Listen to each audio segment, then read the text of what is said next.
दोस्तों, आज मैं आपको एक सच्चे वाकये के बारे में बताने जा रही हूँ जो स्वप्निल नामी लड़के के साथ पेश आया जब वो अपने दोस्त पंकज के साथ मनाली गया था। ये बात 2002 की है और नवंबर का महीना था। रातें नवंबर में बहुत जल्द आती हैं क्योंकि सर्दियों का मौसम शुरू होता है और वो भी मनाली का मौसम। दोनों दोस्त मनाली पहुंचकर गाड़ी से नीचे उतरे। स्वप्निल पंकज के साथ एक होटल में ठहरा हुआ था और वो भी कमरा नंबर 707 में। लेकिन उसे बिल्कुल अंदाजा नहीं था कि ये कमरा नहीं बल्कि एक भूत वाला कमरा है, क्योंकि जो इस कमरे में रहता है वो मर जाता है। लेकिन स्वप्निल और पंकज में किसी को भी इस बात का इल्म नहीं था। रात का खाना खाकर दोनों कमरे में सो गए। दोनों गहरी नींद में थे कि स्वप्निल ने कमरे के बाहर किस्मी के कदमों की आवाज सुनी। उसने सोचा कि शायद कोई वेटर कोई रूम सर्विस देने जा रहा होगा। उसने घड़ी पर वक्त देखा तो रात के 3 बज रहे थे। स्वप्निल, इतनी रात को वहां कौन हो सकता है? उसने अपने दोस्त पंकज को उठाने की कोशिश की, लेकिन वो शराब पीकर सो गया था। वो नहीं उठा। इसी दौरान बिजली चली गई। ऐसे में स्वप्निल ने दरवाजा खोलकर देखा तो गाड़ी में कोई नहीं था। तब भी स्वप्निल किसी के चलने की आवाज साफ सुन सकता था। वो उसका पीछा कर रहा था।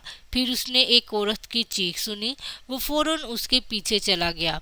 फिर उसने एक औरत को राहदारी में खड़े देखा। उस औरत की तरफ बढ़ा। तब स्वप्निल को पीछे से अपने कंधे पर किसी का हाथ महसूस हुआ। उसने सोचा कि उसका दोस्त पंकज हो सकता है। लेकिन स्वप्निल तसल्ली के लिए वापस पलटा, लेकिन वहां कोई नहीं था। जैसे ही स्वप्निल ने दोबारा उस औरत की तरफ देखा तो वो औरत वहां से गायब हो चुकी थी। स्वप्निल उस वक्त पूरी तरह नर्वस था और उसकी टांगें आगे बढ़ने को बिल्कुल तैयार नहीं थी। स्वप्निल फौरन कमरे में गया और पंकज पर पानी डालकर उसे जगाया।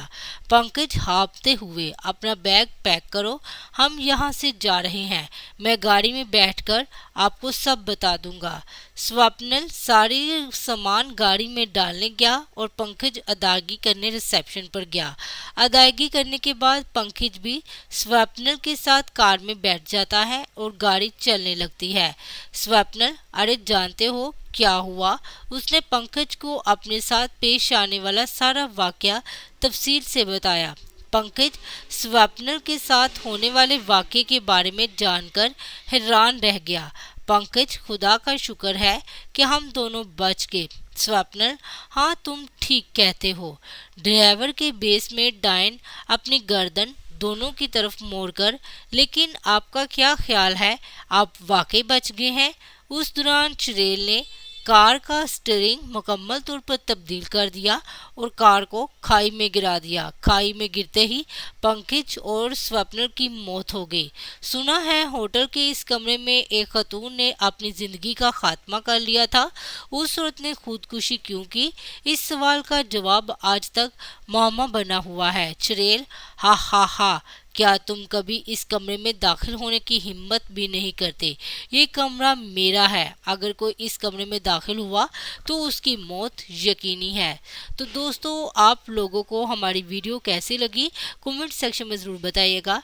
इसमें अगर किसी किस्म की मिस्टेक नाम में है तो उसे इग्नोर कीजिएगा ताकि हमारी हौसला अफजाई हो सके।